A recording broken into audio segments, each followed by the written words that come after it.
Logo depois do golpe contra a presidenta Dilma, em 2016, os poderosos desse país e a sua mídia decretaram que todo esse grupo de mídia independente que está aqui estava liquidada. Pouco depois, quando o senhor entrou na cadeia, em abril de 18, esses mesmos poderosos e sua mídia disseram: Lula está morto politicamente. Hoje eu cheguei aqui, entrei e falei com o Stuckert. Stuckert, que lugar presidencial esse, né? Bonito, chique, elegante. A gente está aqui. Essa mídia independente e o senhor, eles perderam. Eles perderam, né? O povo brasileiro está aqui. A mídia independente está aqui e o senhor está aqui. Então, quero dizer que, para mim, é um momento de grande emoção e considero um encontro histórico na abertura do ano das eleições desse país. Isto posto, queria lhe propor mudar um pouco a agenda da conversa.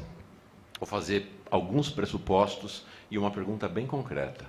São eles: primeiro, as pessoas negras e as mulheres são as duas grandes maiorias do país. Tanto as pessoas negras quanto as mulheres são mais do que 50% do país. Essas mesmas pessoas, segundo as pesquisas de opinião, se o senhor for candidato, deverão garantir a sua vitória. Não há nenhum outro grupo no país, mulheres, negros e os mais pobres, no qual a proporção de votos, de intenção de voto que o senhor tem, seja maior. É disparado maior. Então, deverão garantir sua vitória, se o senhor for candidato. Os movimentos negro e feminista, mais o movimento indígena e LGBTQI+, são o polo dinâmico da luta política, social e cultural do país, com presença que atravessa, inclusive, o movimento sindical, o movimento do Sem Terra e todos os movimentos sociais do país. O PT tem a luta contra o racismo e contra o sexismo e patriarcalismo como centrais em seu programa, e na discussão a ação de suas lideranças mais expressivas, como o senhor, Gleisi Hoffmann, Fernando Haddad e tantas outras. Em que pese tudo isso, os governos do PT deixaram muito a desejar em relação à presença das mulheres e das pessoas negras nos seus governos, tanto nos dois governos Lula como nos governos Dilma. Nos seus dois governos, presidente, houve 99 pessoas que passaram pelo ministério. Apenas 10 eram mulheres. Dessas, apenas 3 eram mulheres negras. Apenas 7 homens negros. 82 eram homens brancos, 81% dos seus ministros e ministras. As pessoas negras e as mulheres foram objeto efetivo dos programas de seu governo, mas foram pouco protagonistas na liderança do processo. Nesse momento, nós temos uma enxurrada de mulheres e homens negros que foram formados pelas políticas de cota dos governos do PT, mestres e doutores. E a gente tem, ao mesmo tempo, uma tendência na esquerda mais contemporânea, que acontece, por exemplo, na Alemanha. Olaf Scholz, o senhor deverá ter como parceiro na arena internacional, assumiu o governo alemão com a promessa e cumpriu a promessa de paridade de gênero. Lá são 8 ministros homens, 8 ministros mulheres. Boric, aqui no Chile, já se comprometeu a um governo paritário com mulheres. Na Bolívia, as mulheres ocupam 56% do Senado. O México aprovou uma lei que garante paridade de gênero em todas as esferas de poder, executivo, legislativo e judiciário. O senhor está pronto a se alinhar com essa tendência e assumir um governo, se o senhor for candidato e vencer as eleições, com um compromisso de paridade de gênero e raça? Minha pergunta é, não estou perguntando uma adesão à ideia, é uma pergunta concreta. O senhor terá paridade total de gênero e raça no seu governo, ou pode assumir conosco aqui um compromisso, pelo menos, de percentuais mínimos de presença de pessoas negras e mulheres no seu ministério? Mauro, primeiro, obrigado pela pergunta. Eu acho que essa é uma das razões que eu dizia em 2018 que gostaria de votar à presidência da República, porque era preciso a gente fazer coisas que a gente não tinha feito. Tá? Veja, eu acho que quando eu ganhei as eleições em 2003, É preciso que a gente veja o momento histórico para a gente não menosprezar as coisas grandes que foram feitas. Não pense que foi fácil criar o Ministério da Igualdade Racial. Não é uma coisa simples num país que foi o último a abolir a escravidão, o último a fazer a independência, o último a garantir o direito de voto das mulheres, o último a ter uma universidade.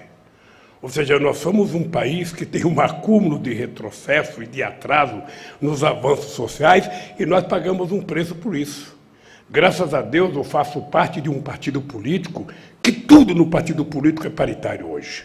Tudo no PT. Tudo. Sabe? É importante você lembrar que há avanços importantes hoje, inclusive a candidatura de mulheres hoje, sabe, ela é paritária, a candidatura de mulher tem, inclusive, aporte de verbas, sabe, necessária para a gente alavancar o atraso a que a gente foi submetido. Eu acho que nós caminhamos para ver, sabe, em algum momento da história desse país, uma maioria de mulheres mandando. Porque quando você fala que só teve isso de negros e de mulher, você esquece de falar que foi no nosso governo que, pela primeira vez, uma mulher virou presidenta da República desse país, e não uma mulher qualquer. Uma mulher que, aos 20 anos de idade, tinha sido presa, condenada, torturada, sabe, e dada como morta para a política. E ela virou presidente da República. Então, isso foi um gesto revolucionário muito grande.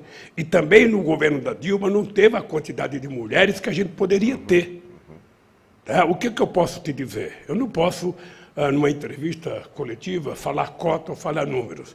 Mas eu posso te dizer que hoje os partidos políticos, sabe, trabalham com a ideia, sabe, de que as mulheres terão que ter uma participação muito mais forte dentro do partido, nas bancadas dos partidos e dentro do governo, como, sobretudo, o povo, o movimento negro, como a questão dos indígenas, ou seja, a sociedade ela está caminhando e o PT é um dos partidos que puxa essa discussão internamente para que a gente possa fazer um governo efetivamente, sabe, que respeite a densidade da sociedade brasileira tal como ela é. As mulheres são tão ou mais qualificadas do que os homens em muitas coisas. Aliás, eu acho que algumas coisas das mulheres têm muito mais coragem do que os homens para fazer.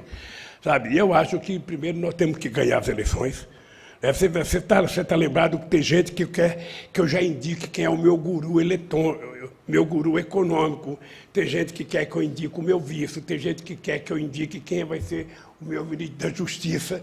Tudo isso vai acontecer no tempo certo. Eu aprendi em 85, com a campanha do Fernando Henrique Cardoso, que a gente não senta na cadeira antes do tempo que dá azar. Eu não ganhei nada ainda, e essa força que vai ser o meu governo, ela vai ser demonstrada na campanha. Porque na campanha nós vamos querer uma participação bastante paritária, se não, em alguns casos, até majoritariamente pessoas que não participavam muito da vida política desse país. Porque nós vamos montar muitos comitês, nós vamos fazer muitos grupos para criar o programa, e eu vou reeditar as conferências nacionais para a elaboração das políticas públicas e vou remontar, sabe, o chamado Conselho de Desenvolvimento Econômico e Social, muito mais paritário agora, muito mais representativo da sociedade brasileira.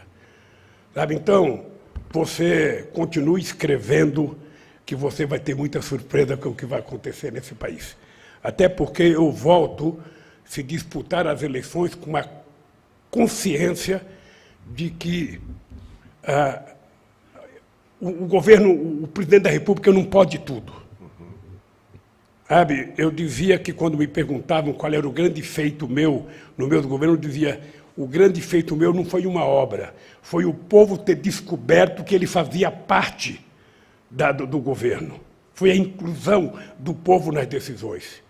E agora eu acho que nós precisamos transformar o povo, sabe, em sujeito da história. Esse país não é meu, esse país não é teu, esse país é nosso.